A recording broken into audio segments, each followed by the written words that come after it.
La recherche de l'équilibre entre la vie de famille et le travail mobilise les points focaux féminins-genre du ministère du Travail et de la fonction publique. Ces points focaux sont en formation de 2 jours sur la problématique « Comment concilier la vie professionnelle et la vie de famille ». Concilier la vie familiale et la vie professionnelle, ce n'est pas chose facile. Surtout quand la femme a des enfants. Surtout quand les enfants sont en bas âge. Ce n'est pas chose facile.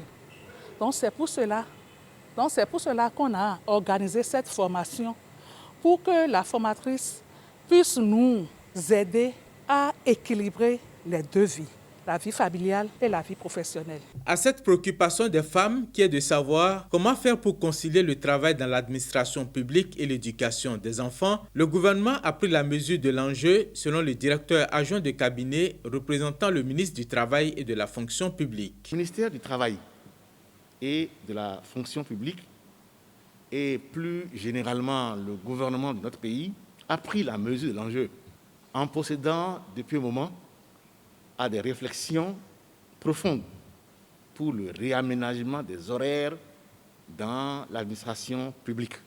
Ainsi, en raccourcissant la pause de midi, afin de sortir plus tôt l'après-midi, on sort alors presque en même temps que nos enfants.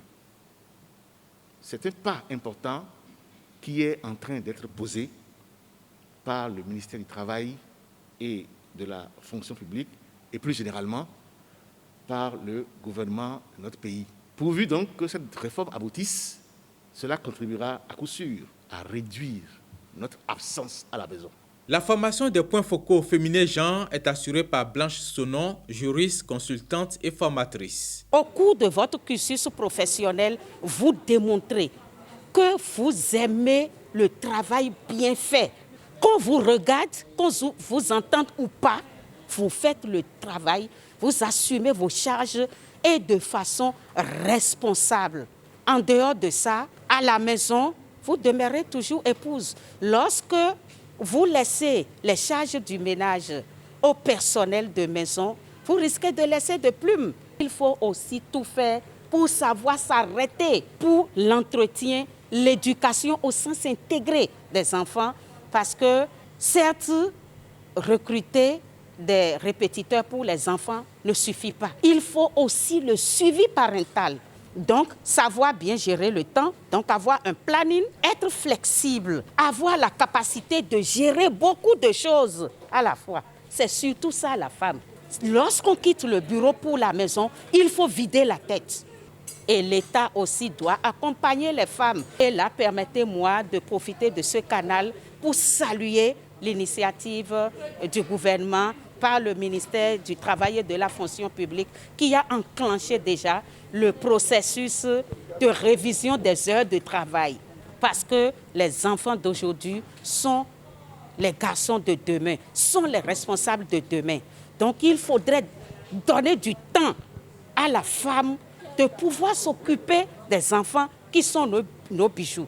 Ces points focaux féminins-genre savent désormais les trucs et astuces pouvant leur faciliter la conciliation de leur rôle dans les sphères publiques et privées. C'est vrai que ce n'est pas du tout facile de concilier une vie de famille à une vie professionnelle.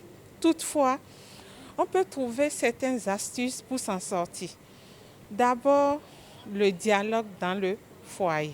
C'est très important d'avoir un partenaire avec qui on discute pour savoir les voies et moyens pour pouvoir gérer la vie, surtout la vie à la maison.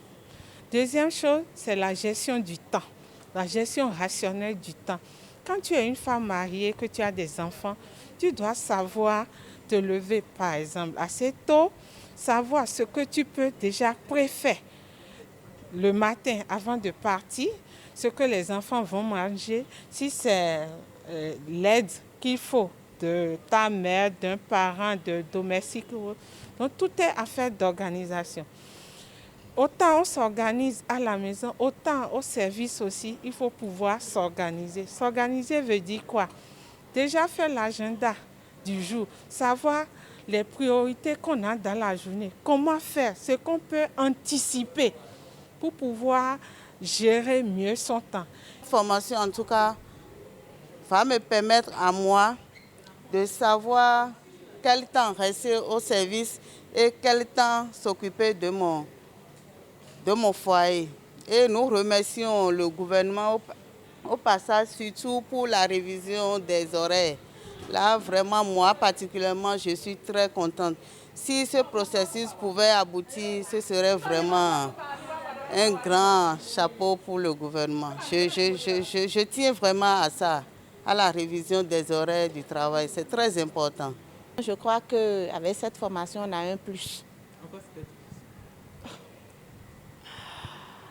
C'était difficile parce que déjà, avec les enfants, il faut se lever très tôt,